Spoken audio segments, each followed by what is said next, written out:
کچھ دیر وہ یوں ہی اس بات کو ہر پہلو سے ڈسکس کرتی رہیں، پھر ڈی جے نے ہاتھ اٹھا کر حتمی انداز میں کہا، ایک بات تو طے ہے، اب یہ معاملہ ختم ہو چکا ہے، وہ اب تمہارے پیچھے نہیں آئے گا۔ وہ سر ہلا کر اٹھ گئی۔ رات بہت بیت چکی تھی، اب ان کو واپس جانا تھا۔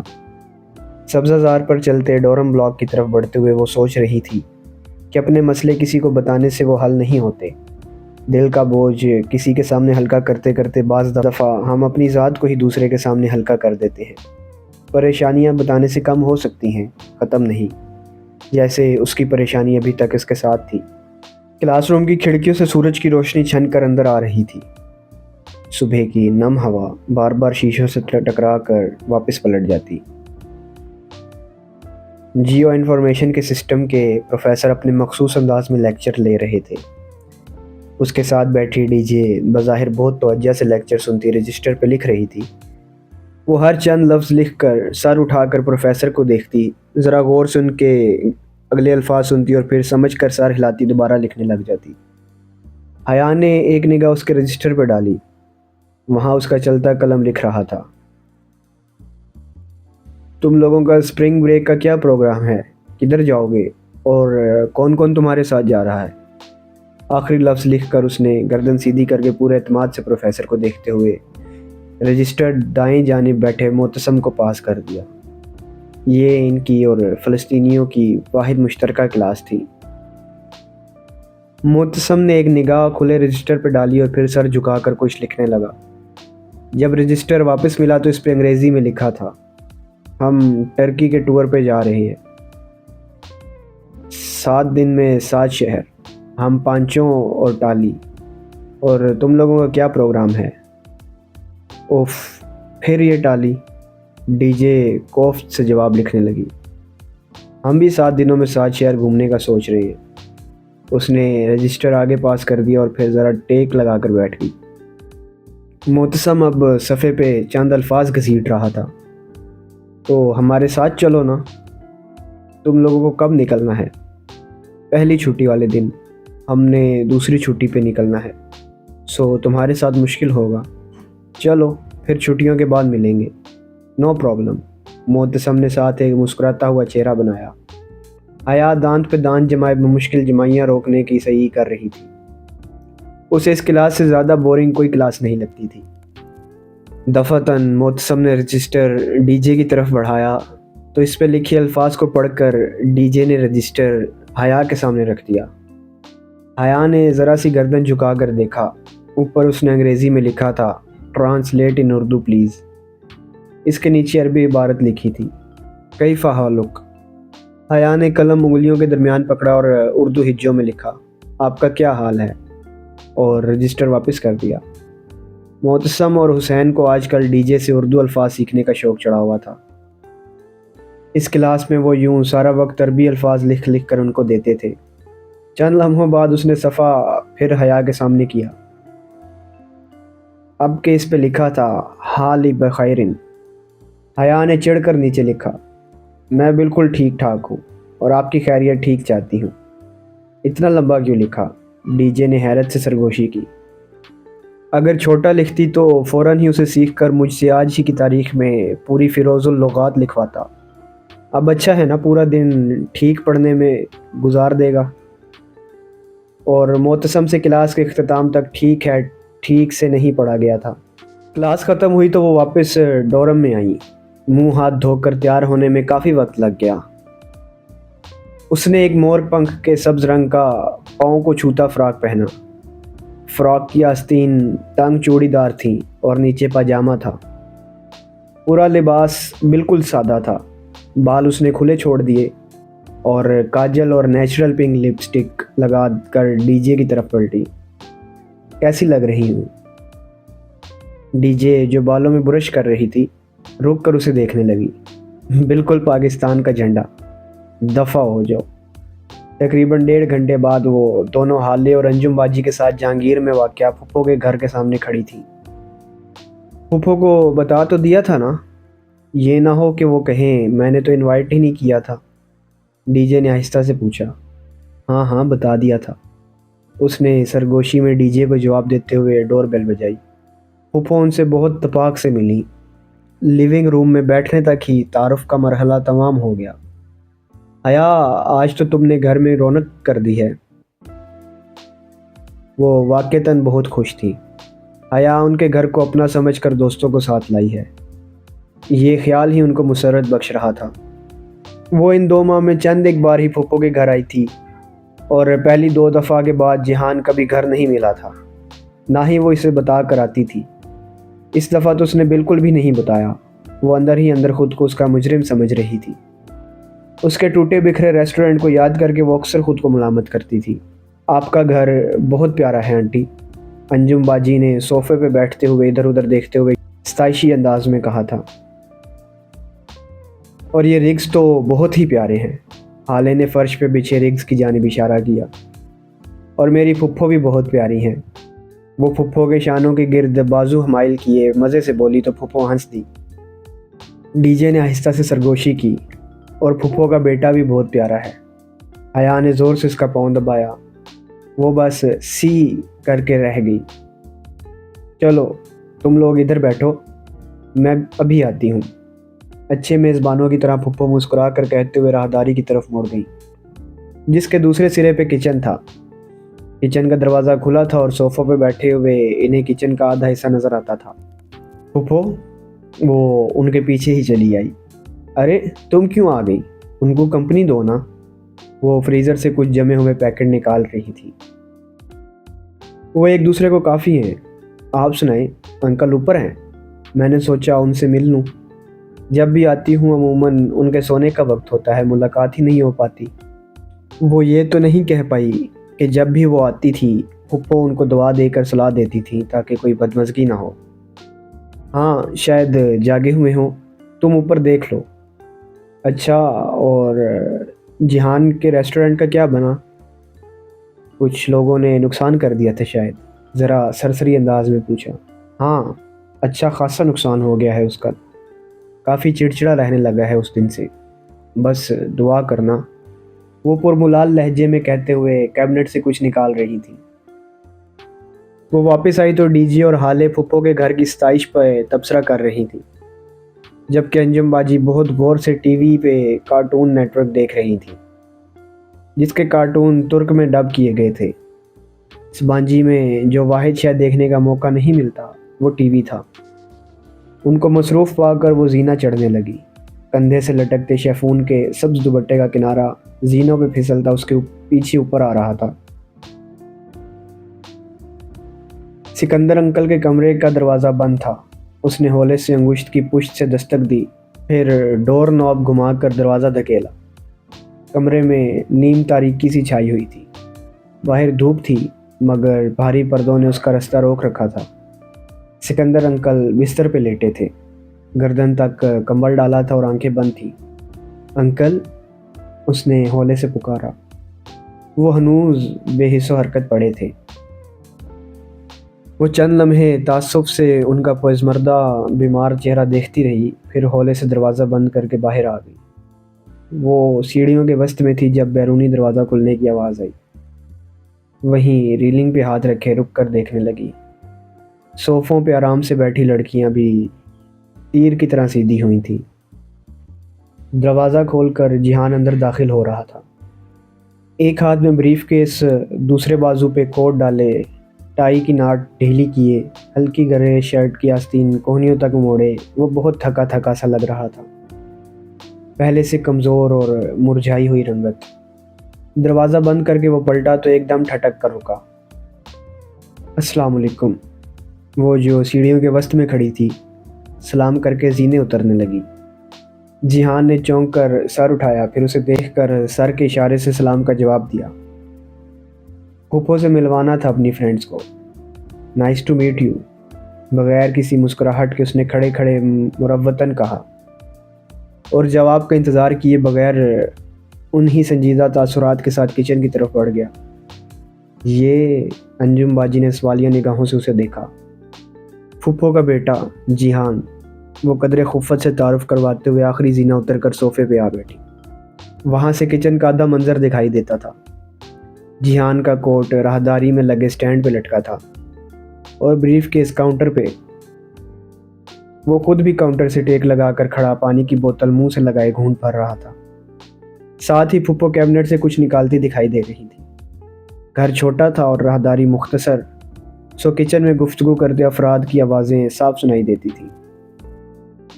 نے زمن جلدی، وہ بوتل رکھ کر ان کی طرف متوجہ ہوا۔ امن سمدی، جواباً ذرا کھڑے انداز میں درشتی سے ترک میں کچھ بولا تو ڈی جے سے کچھ کہتی حالے نے چونک کر کچن کی طرف دیکھا۔ جیہان، پھپھو نے تنبیہی نگاہوں سے اسے گھورا۔ اس نے جواب میں خاصی تلخی سے کچھ کہتے ہوئے بوتل میز پہ رکھی۔ حالے نے قدرے بے چینی سے پہلو بدلا۔ حیا اس کے چہرے کے الجھے تاثرات بغور دیکھ رہی تھی۔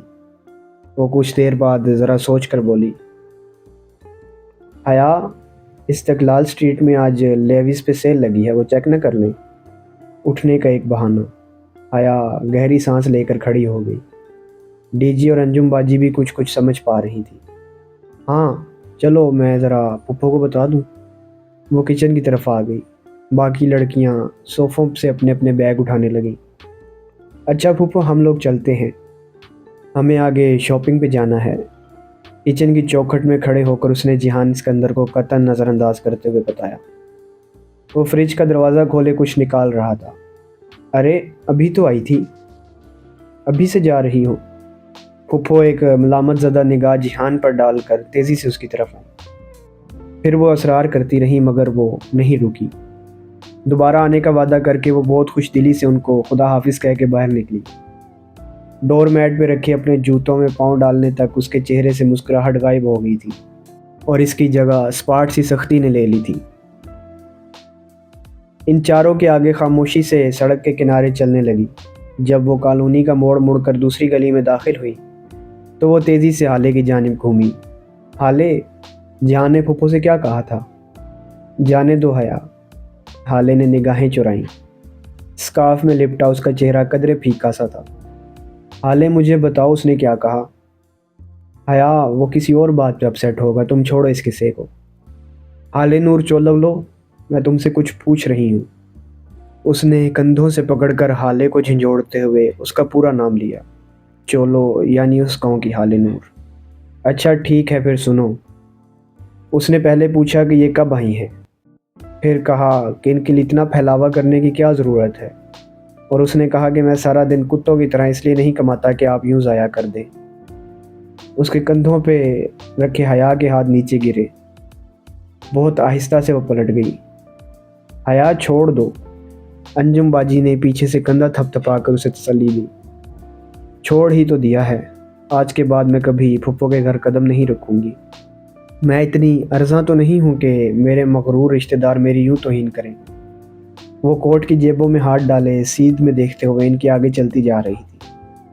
اس کا دل بہت بری طرح دکھا تھا۔ رات سمانجی کے گرد و نواح پہ اپنے پر پھیلائے ہوئے تھی۔ سبززاروں پہ جمی برف اب پانی بن کر جھیل میں بہتی تھی۔ بہار کی تازہ ہوا ہر سو پھول کھلا رہی تھی۔ ڈورم بلاکس کی چکور کھڑکیاں باہر سے روشن دکھائی دیتی تھیں۔ رات بیت چکی تھی مگر ہاسٹل جاگ رہا تھا۔ اسپرنگ بریک شروع ہونے میں چند دن ہی تھے اور چھٹیوں سے پہلے یہ ان کی ڈورم میں آخری راتیں تھیں۔ پھر باری باری سب کو اپنے اپنے ٹور پہ نکل جانا تھا۔ خدیجہ، حیا، ٹالی اور چیری کے ڈورم میں رونق اپنے عروج پہ تھی۔ حیا کی کرسی پہ سوئٹزرلینڈ کی سارا ایکسٹینشن کا ریسیور کان سے لگائے بیٹھی تھی۔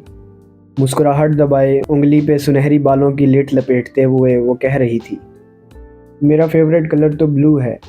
اوہ، تمہارا بھی یہی ہے مومن؟ وہ کہنے کے ساتھ بمشکل ہنسی روکے ہوئے تھی۔ مومن کافی دنوں سے اس کی توجہ لینے کی کوشش کر رہا تھا مگر وہ اس کو دکھانے کے لیے ہال اینڈ کے لطیف کے ساتھ نظر آتی تھی۔ لطیف خالص ڈچ اور کیتھولک تھا مگر افغانستان میں پیدا ہونے کے سبب اس کے ماں باپ نے اس کا نام اپنے کسی افغان دوست لطیف کے نام پہ رکھا تھا۔ یوں وہ فلسطینیوں کا بہت اچھا دوست بن چکا تھا سوائے مومن کے۔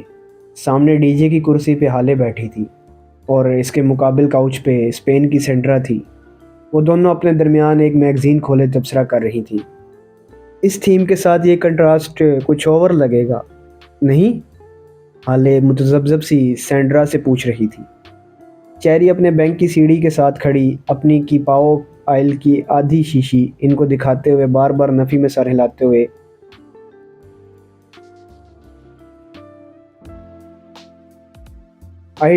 I don't believe this کہے جا رہی تھی۔ کسی لڑکی نے باتھ روم میں رکھا اس کا تیل استعمال کر کے اوپر چٹ لگا کر معذرت کر لی تھی۔ چونکہ میں جلدی میں ہوں سو پوچھ نہیں سکی، اور چیری کو جب سے ان چند بوندوں کا غم کھائے جا رہا تھا۔ ان چینیوں کے دل بھی اپنی قد کی طرح ہوتے ہیں، چھوٹے اور پست۔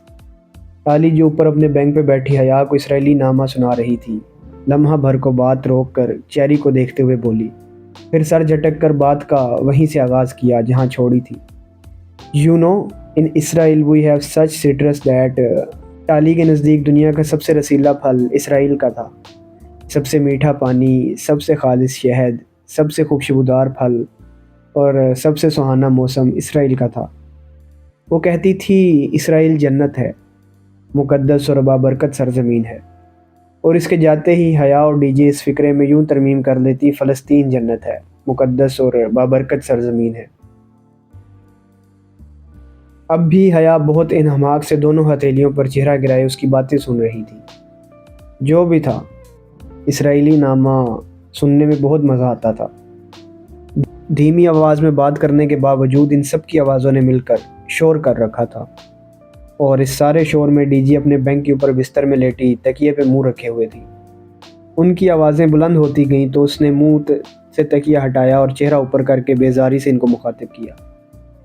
پلیز شور مت کرو، میرے سر میں درد ہے، مجھے سونے دو۔ اوکے، حالے نے فوراً اس بات میں سر ہلایا۔ سب نے شش کر کے ایک دوسرے کو چپ کروایا اور دھیمی بڑبڑاہٹوں میں بولنے لگی۔ ڈی جے واپس لیٹ گئی اور تکیہ منہ پہ رکھ لیا۔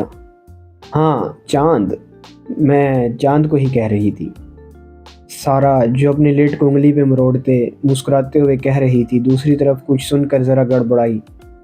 اچھا، آج چاند نہیں نکلا؟ اوہ، میں نے شاید پھر اپنے تصور میں دیکھا تھا۔ مجھے یہی کلر سکیم چاہیے، اور اگر اس کے ساتھ ہم یہ پھول کر لیں تو وہ میچ کر جائیں گے، پھر یہ رنگ۔ سینڈرا میگزین کے صفحے کو پلٹ کر پیچھے سے کوئی دوسرا صفحہ نکال کر حالے کو دکھانے لگی۔ آہستہ آہستہ ان کی آوازیں پھر سے بلند ہونے لگی۔ چند ثانیے بعد ڈورم میں پھر سے شور مچا تھا۔ Can some one please shut up? D J ضبط کھو کر اٹھی اور زور سے چلائی۔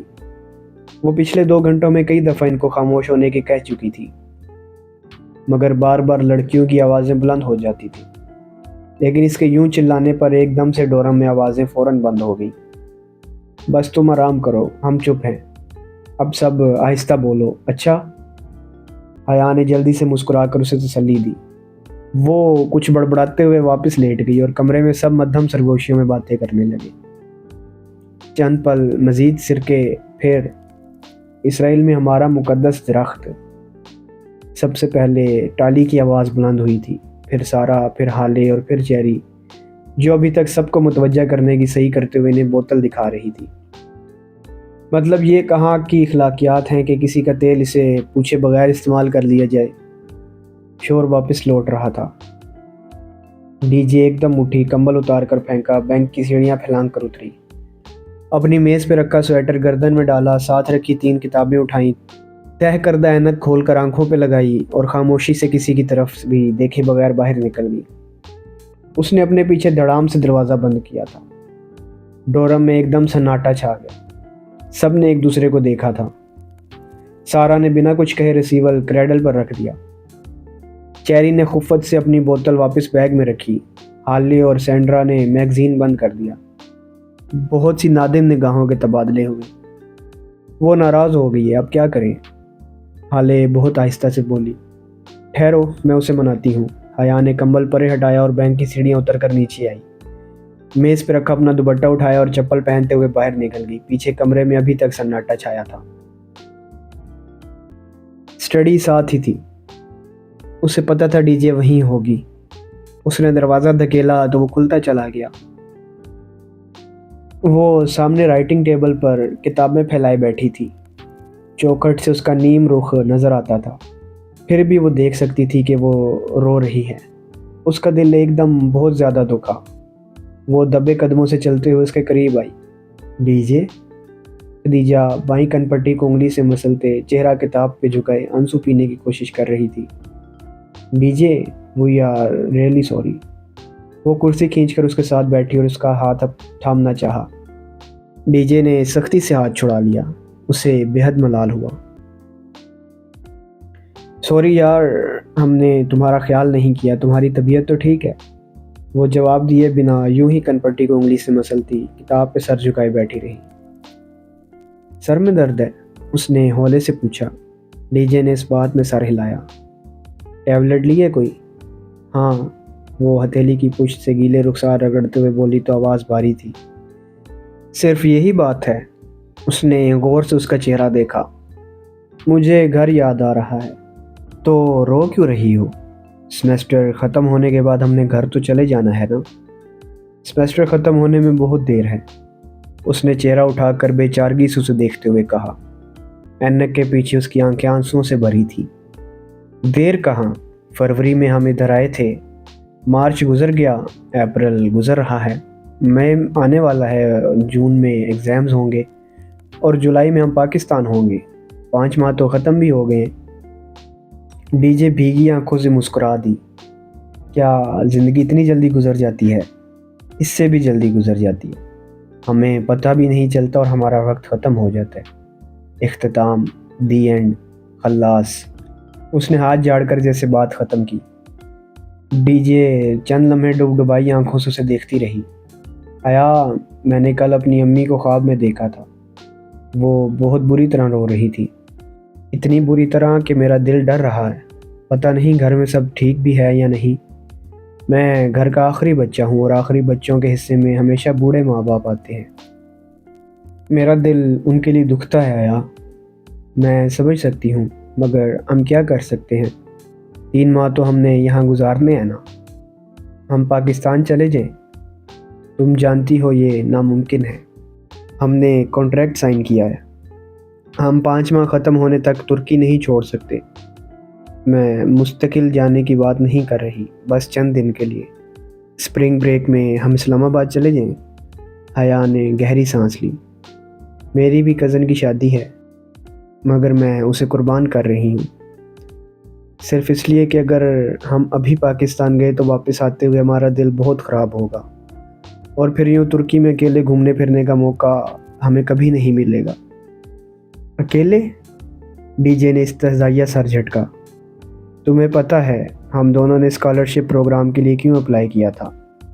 کیونکہ ہم دونوں کو اکیلے آزادی سے وقت گزارنے کا شوق تھا، ایسی آزادی جس میں ابو اور بھائیوں کی روک ٹوک نہ ہو۔ مگر انسان آزاد تب ہی ہوتا ہے جب وہ تنہا ہوتا ہے، اور یہ تنہائی قید کر لیتی ہے۔ ہر آزادی میں قید چھپی ہوتی ہے، جیسے اب ہم ترکی میں قید ہیں اور مجھے لگتا ہے کہ ہم کبھی پاکستان واپس نہیں جا سکیں گے۔ حیا نے جیسے تعصب سے نفی میں گردن ہلائی، پھر نگاہ میز پہ رکھی ڈی جے کی موٹی سی فلسفے کی کتاب پہ پڑھی، جس کے سر ورق پر سقراط کی تصویر بنی تھی۔ اس کی پیشانی پہ بل پڑ گئے۔ ارے ہٹاؤ اس بوڑھے انکل کو، جو پڑھ پڑھ کر تمہارا دماغ خراب ہوا ہے۔ سقراط کو کچھ مت کہو، ڈی جے نے تڑپ کر کتاب پیچھے کی۔ افلاطون گواہ ہے کہ سقراط نے کس عظمت و بہادری سے زہر کا پیالہ پیا تھا، میری تو 7 نسلوں پہ احسان کیا تھا۔ وہ تنگ کر کہتے ہوئے کھڑی ہو گئی۔ اور ہم کوئی پاکستان نہیں جا رہے، 7 دن اور ترکی کے 7 شہر، یہ پروگرام ہے ہمارا۔ ڈن؟ ڈن، ڈی جے مسکرا دی۔ اور سنو، آج ٹائم چینج ہو گیا ہے، گھڑی 1 گھنٹہ آگے کر لو۔ وہ ڈی جے کو نارمل ہوتا دیکھ کر ٹالی کا اسرائیل نامہ سننے واپس چلی گئی۔ او نہیں، یہاں بھی وہی مشرف والا نیا ٹائم پرانا ٹائم۔ ڈی جے نے چنجلاتے ہوئے کتاب کھول لی۔ اسے نئے ٹائم پرانے ٹائم سے زیادہ کوفت کسی شے سے نہیں ہوتی تھی۔ آج کے لیے اتنا ہی، ہم آپ سے ملیں گے نیکسٹ ویڈیو میں انشاءاللہ۔ تب تک کے لیے اپنا خیال رکھیے، اللہ حافظ۔